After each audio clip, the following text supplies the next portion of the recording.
So how does the White House plan to respond to what happened today? The White House press secretary, Stephanie Grisham, I don't think she's ever been on the show, so we're especially happy to have her on tonight. Thanks so much for coming. Thanks for having me. Appreciate that. So one thing I noticed in watching this is there are a lot of current employees at the State Department who appear to be not at all on the president's page on foreign policy. That's bad. Yeah, it's not great, and that's part of the problem that we're having. I mean, there's no reason that anybody in our government across our administration should be actively working against a president, especially a president who's doing so well for this country.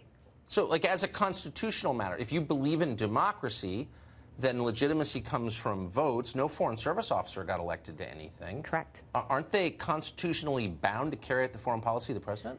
Absolutely. I mean, and if they aren't ready to do that, then they need to resign. I mean, it's simple as that. It's clear that people aren't happy with the results of the 2016 election, and they're trying to stop the win that we'll have in the 2020 election, and we're ready for that. That's fine. Huh. So what, I mean, you watched today, or did you watch today, and what did you think? I watched, yes.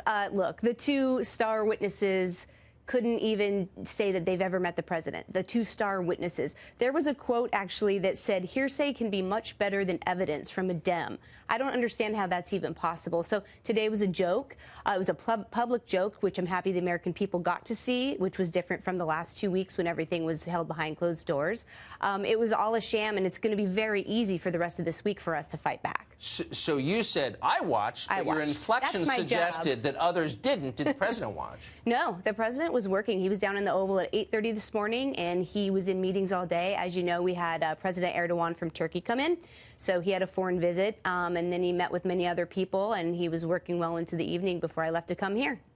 Are you worried that the constant outrage we get, all manufactured in my view, about Russia, will force the administration into a more hostile posture toward Russia than it would otherwise assume?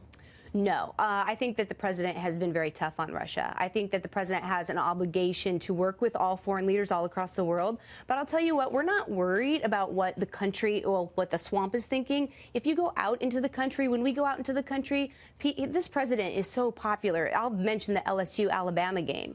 I couldn't believe that stadium. So people out in the country know how well this president is doing. So we're really not worried. But people out in the country liked the part, maybe they're all Russian agents, but they liked the part where he said, why don't we just get along with Russia? Like, we don't need to be at odds with Russia. Everyone in D.C., Lindsey Graham, for example, is always jumping up and down about how they're our enemy, we need to fight them in Crimea, if not Cleveland, or whatever, these ridiculous bumper stickers. But, like, why wouldn't we do what the public clearly wants, which is lighten up a little bit and, like, update our assumptions for the modern era? He has an obligation to work with all foreign leaders, and that's what he's doing. I sit in meetings with him with many, many foreign leaders, and he works very well with most of them. When he needs to get tough, he gets tough, and it makes me so proud as a citizen.